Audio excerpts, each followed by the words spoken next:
When my cousin stole my play, she didn't just take my words, she took my breath. It was the opening night of Echoes on Glass Street, and I was sitting in the second-to-last row, pretending I was there for her. Pretending I hadn't recognized, word for word, the script I'd written 2 summers ago, back when we were both just students, when she'd mentored me in the name of love and legacy. The lights dimmed. The audience hushed, and my sentences, my rhythm, my voice, filled the stage under her name.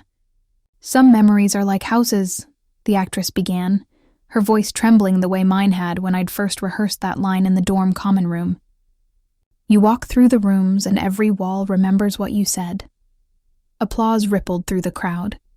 I sat perfectly still. The theater smelled of sawdust and sweat, that mix of varnish and anticipation that always precedes performance. I used to love it. Tonight, it felt like I was breathing through cloth. On stage, they had even used my stage directions, my deliberate silences, my moments of pause. The director must have thought them profound, but I knew they were mine because they came from a wound only I carried. The actress playing the lead, my stand-in. Though she didn't know it, moved through the light like she'd lived that grief. But it wasn't hers. It wasn't even my cousin's. It was mine. I should have left. Walked out before the first act ended, but something inside me, something stubborn, cruel, and curious, wanted to see how far she'd go.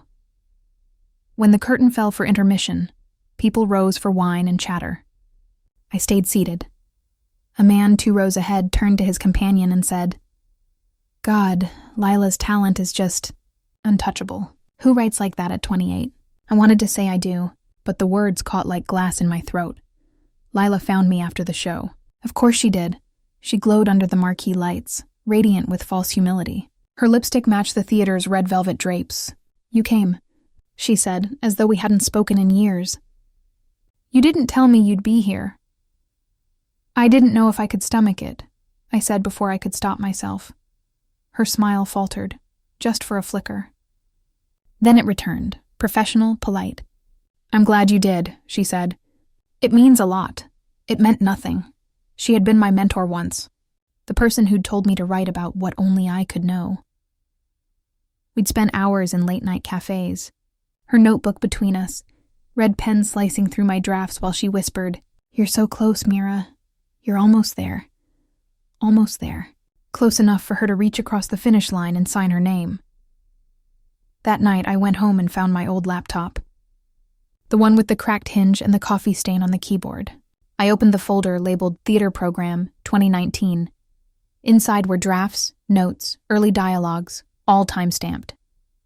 I hadn't touched them since she'd told me my writing was too raw for the stage. The earliest version was dated August 17th, 2019. Her premiere announcement had been posted on August 18th, 2022. 3 years later, same story, same title under a different name. I didn't cry. Not once. Instead, I read the play aloud to myself. Every line tasted of salt and ash, but as I spoke, something changed. The words didn't sound like hers anymore. They were alive again. They belonged to me, restored, unedited, breathing. And by the time I finished, I knew what I had to do. I wasn't going to expose her. Not yet. That would be too small a revenge. No, I would write something new. Something sharper. Something undeniable. I'd make a story so devastatingly mine that when it reached the stage, the audience wouldn't just recognize my name. They'd recognize me. I started writing the next morning. Not in a burst of inspiration, but in the slow, steady rhythm of recovery. I wrote before dawn, before work, before the world could interfere. Every word was a reclamation. The story wasn't about theft, it was about transformation. A woman watching her own shadow step into the light, only to realize the light burns differently when it's stolen. It wasn't subtle. I didn't want it to be. I wanted Lila to see herself in it, and I wanted her to flinch. 2 months later, I submitted the script anonymously to the same community theater that had produced hers. I knew the director. He used to teach playwriting workshops. He'd even read my early drafts once. Said they had honesty but lacked polish. when he called to say they wanted to stage it for the fall season. I felt a pulse in my chest I hadn't felt in years. "We'd love to meet the playwright," he said. "Soon," I told him. "But I prefer to stay anonymous for now.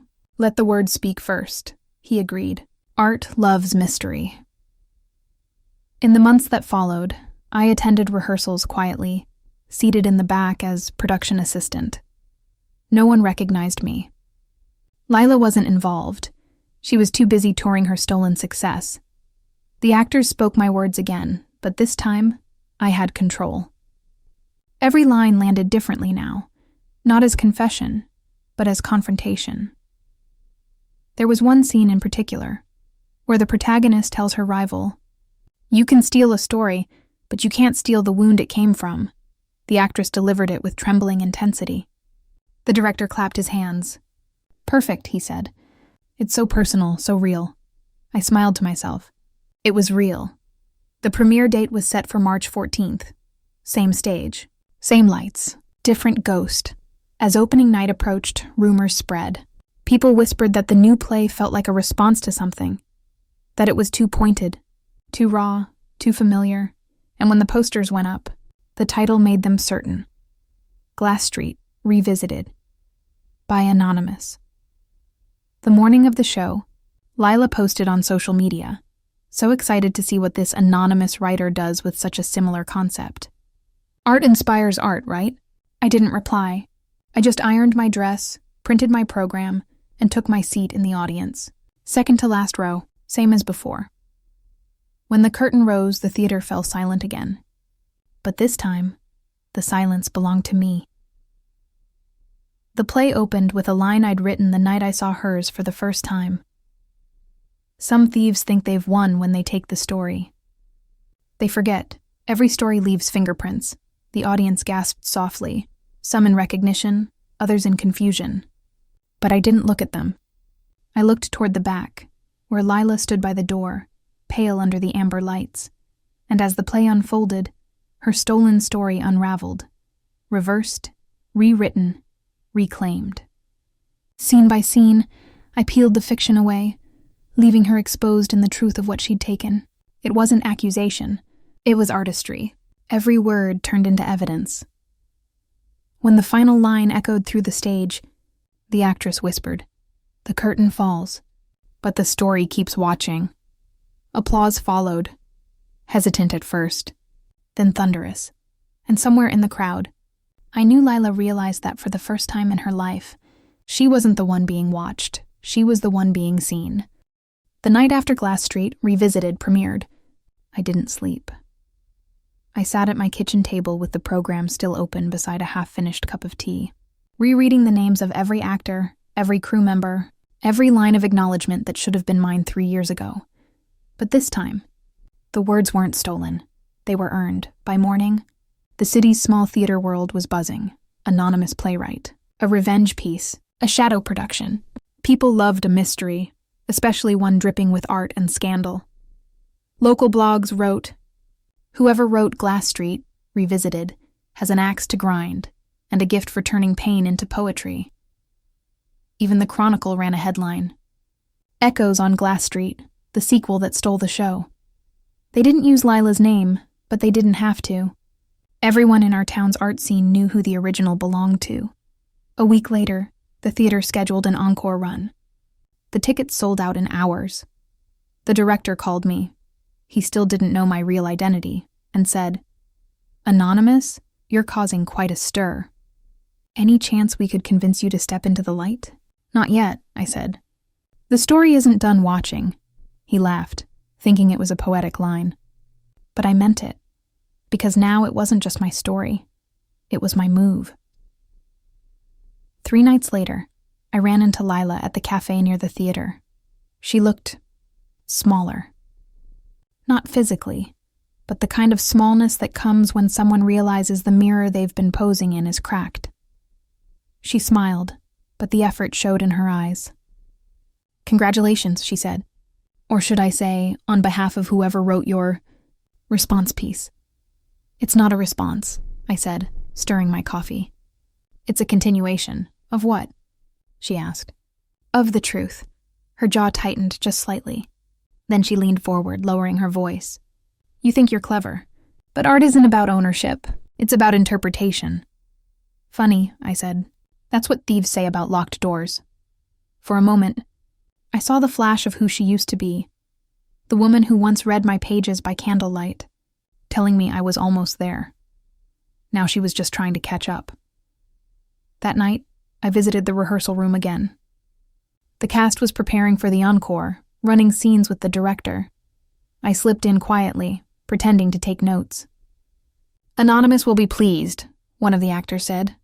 I wonder if they'll ever come forward, another replied. Whoever they are, the lead actress said. They wrote something. Dangerous, but honest. Dangerous, honest. 2 words Lila could never hold in the same sentence. I almost felt sorry for her. Almost.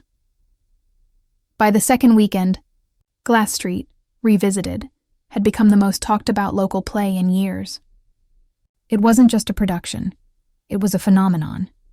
People began analyzing it in blog posts, on podcasts, in classroom discussions. Someone on Reddit even started a thread. Theory. The anonymous writer is connected to Lila Hart's echoes on Glass Street. Maybe even her student. The comments multiplied. Speculation turned to investigation. One night I found a photo of the original Echoes poster next to mine, captioned, Notice the mirrored title. Is this poetic coincidence or deliberate reclamation? They were getting closer. I didn't mind. Every new rumor made Lila squirm a little more.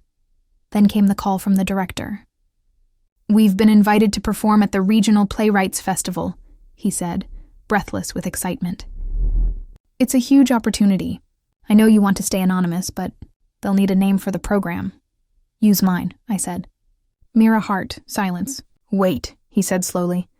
You're Lila's cousin? No, I said. She's mine. The revelation spread faster than I expected.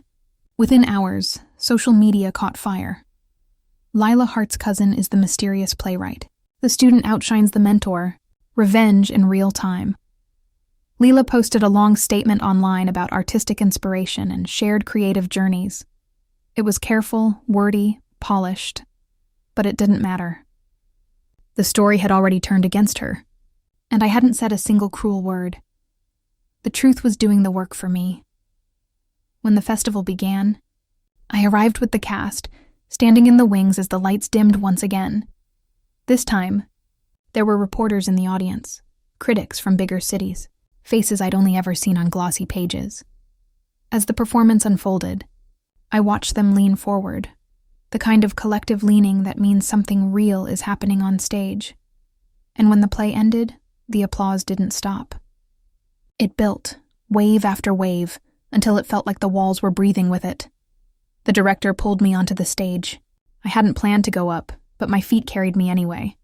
The lights blinded me for a moment. I looked out at the crowd, and in the front row, there she was, Lila, clapping, smiling, but her eyes were dark, calculating.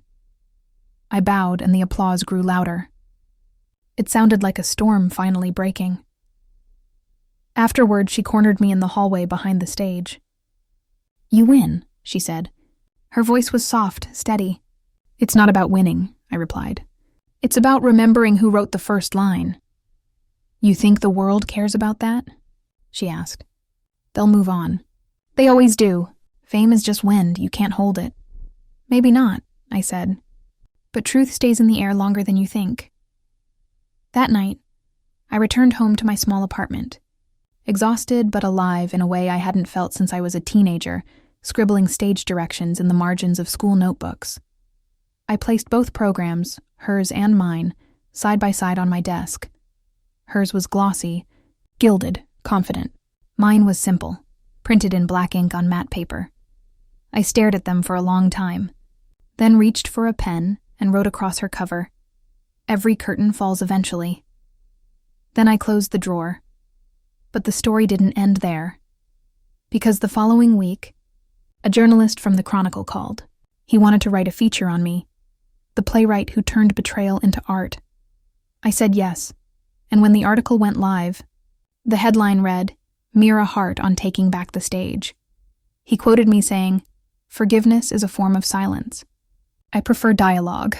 That line went viral. People started printing it on shirts, posting it as captions, even using it in their own artist statements. I didn't plan for that, but it felt right.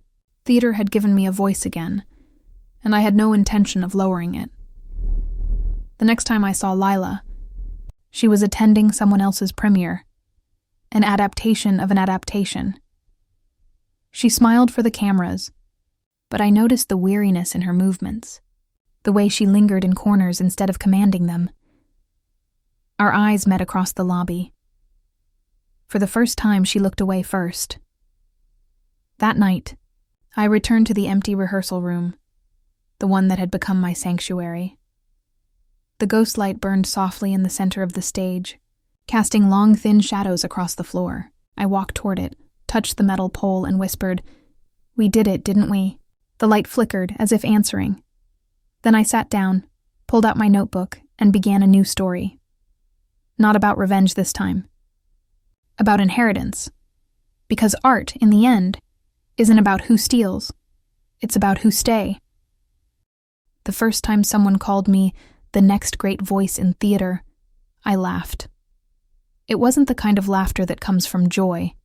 It was disbelief, raw and startled. The phrase landed like an echo from another life, because once upon a time someone else had been called that, someone I used to admire, someone named Lila Hart. The festival changed everything. After the article came out, producers started calling, agents sent emails, students wanted to learn from me. The very same people who once ignored my work now called it urgent, revolutionary, female rage reborn. I should have felt triumphant. Instead, I felt exposed. Because fame is a performance too, and I'd spent years behind the curtain. A month later, I received an email from a national arts collective inviting me to submit a new piece. They wanted something intimate, self-referential, something that shows the story behind the story. I stared at that phrase. The story behind the story. It felt like a dare. So I began writing again. This time not a play, a monologue, a confession. The working title was The Standing Ovation. It began with a single line. There's a kind of silence that follows applause. It's not peace, it's exhaustion. I wrote in fragments, half-truths, letters, dreams. Every sentence carried the weight of both victory and guilt, because revenge had satisfied something in me. Yes, but it had also left me haunted. Each night I replayed the sound of her stolen words echoing from that first stage, and then my own voice reclaiming them later. Sometimes I couldn't tell which version hurt more. One evening, during rehearsal for a revival of Glass Street, Revisited, I saw her again. Leela. She stood near the doorway, not inside the room but watching from the hall, her expression unreadable. When she noticed me looking, she smiled faintly, an unfamiliar kind of smile. One without calculation. She approached. "I read the article," she said softly. "You spoke well." "You mean I spoke honestly?" "Maybe those are the same thing now," she said. Her voice was quieter than I remembered. Older somehow. "I wanted to tell you," she continued. "I'm stepping away from writing." "Why?" "Because sometimes the story wins, Mira. And when it does, there's not much left for the writer." She left me standing there. And for the first time, I didn't feel anger. I felt pity. Because she was right in a way. Some stories consume their creators. But others, like mine, become their salvation. Weeks passed. The revival went on to new cities, new audiences. And in every program, under playwright, my name appeared clean and unchallenged. But the more my success grew, the more I felt the quiet edges of unease. I began receiving anonymous letters in unmarked envelopes. No threats, no accusations, just lines of dialogue from echoes on Glass Street, written in handwriting that looked achingly familiar. You can't rewrite what you refuse to remember. The mirror doesn't lie, it just reflects who's still looking. I burned the first few, but the fourth one I kept, because part of me needed to know, was she trying to haunt me? Or apologize? Then one morning, I woke to see a headline trending online. Former playwright Lila Hart to open workshop for emerging writers. The irony wasn't lost on anyone. The comment section buzzed with cynicism, accusations, and speculation. Teaching others to steal? One wrote. Maybe she'll teach how to get caught, said another. It should have satisfied me. Instead, it felt hollow, because for the first time I realized I wasn't angry anymore. I was tired. I decided to attend one of her workshops. Not to gloat, not to confront, just to see. It was held in a small studio above a bookstore. Cheap folding chairs, mismatched rugs, the faint smell of dust and ink.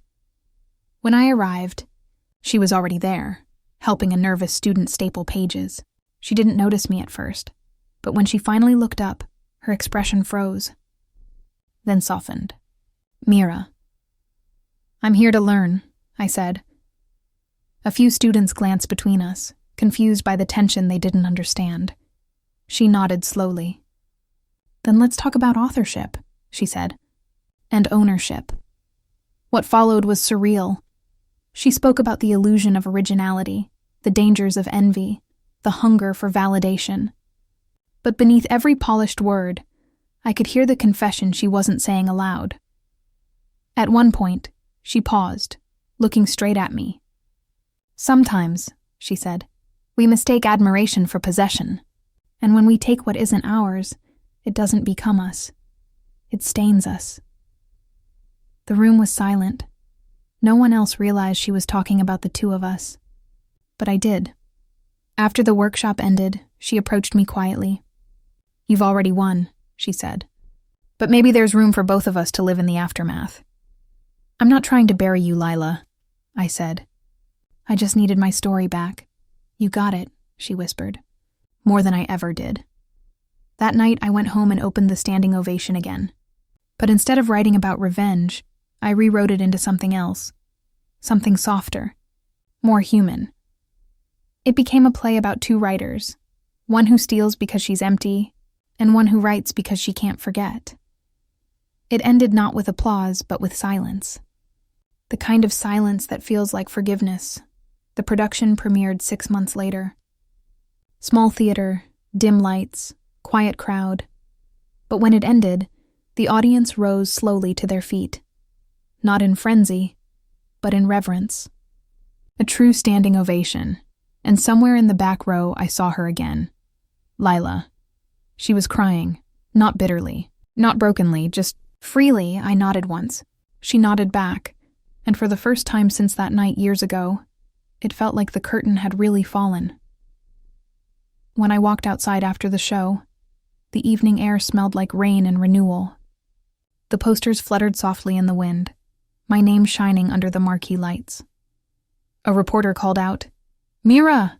What's next for you? I smiled. Something without ghosts, I said. They laughed, not understanding. But I did, because revenge stories always end with victory. Truth stories end with peace, and mine, finally, had both. The theater was empty when I returned to it for the last time. No audience, no applause. Just the faint hum of old lights and the smell of dust. Sunlight pouring through the high windows like stage haze. It had been 3 months since the standing ovation closed its run, and still, I found myself walking here on quiet afternoons, as though the building were calling me back. The marquee outside no longer bore my name. The posters had been taken down. Only a faint outline of glue remained where my story used to be.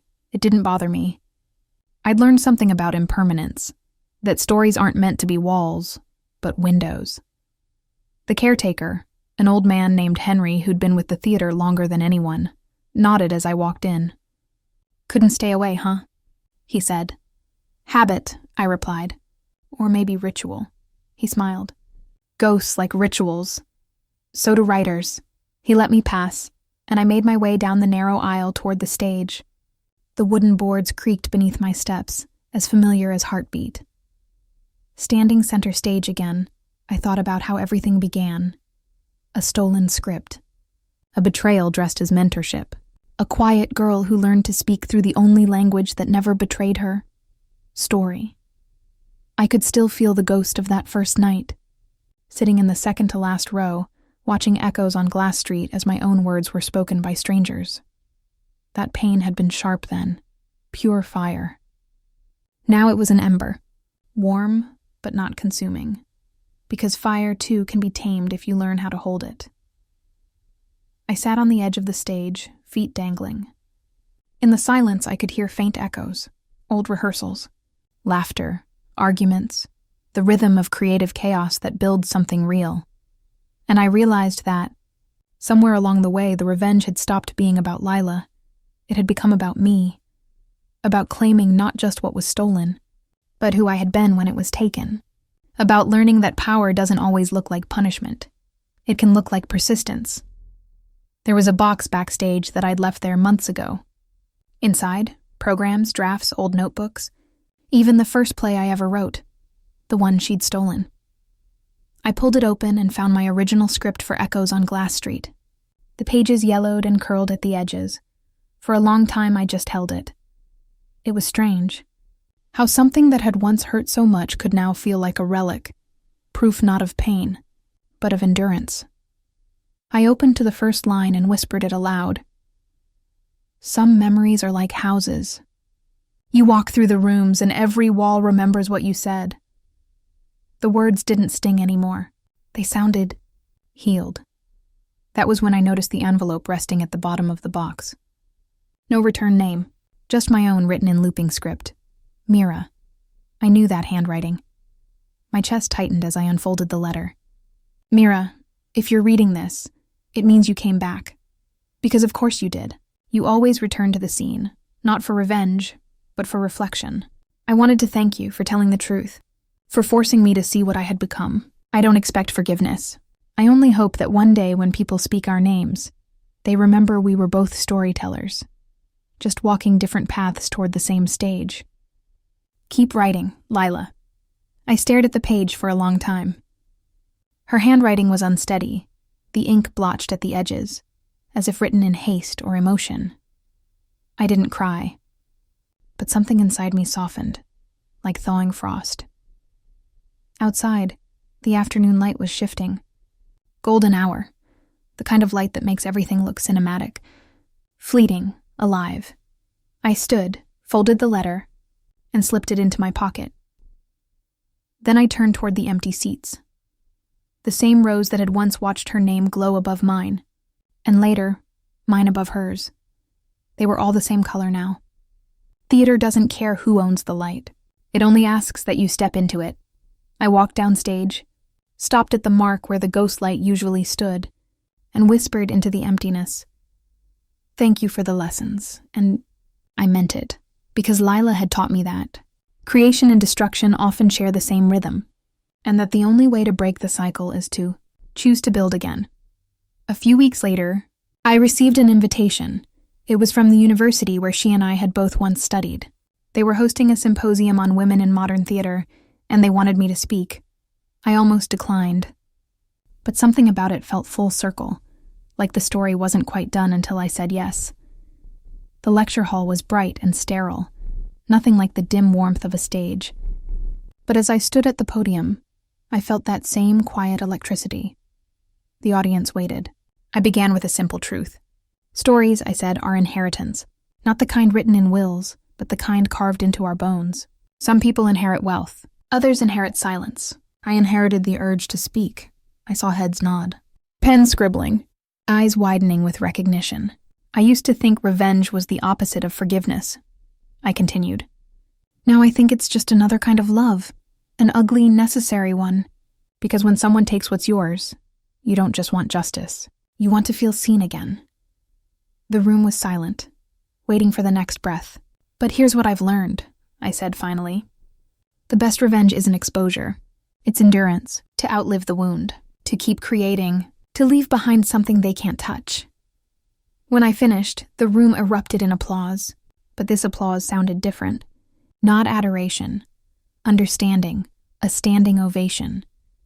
And for the first time, it didn't feel like victory. It felt like peace. After the talk, a young student approached me, nervous, clutching a script to her chest. Ms. Hart, she said, can I ask something? Of course. How do you know when a story is really finished? I smiled. When it stops hurting, I said. That night, as I walked home through the quiet streets, The air smelled faintly of rain. The city lights shimmered on the pavement like old footlights. I thought about Lila. I thought about the plays. And I thought about the girl I used to be, the one sitting in the dark, watching someone else speak her truth aloud. If I could reach back and whisper to her now, I'd say, "Don't worry. One day they'll listen in your voice." When I got home, I placed the letter she'd written me inside the same drawer that held both of our play programs, hers and mine, side by side. Like two acts of the same performance. Then I turned off the lights, sat at my desk, and opened a fresh notebook. Across the first page, I wrote title The Empty Stage by Mira Hart, and below that, a single line. Every ending is just a rehearsal for beginning again. The next morning, sunlight filled the room. Somewhere far off, a new play was being written, and for once, I didn't feel the need to claim or compete. I just smiled, because I knew the story would go on, and this time, it would belong to whoever needed it most.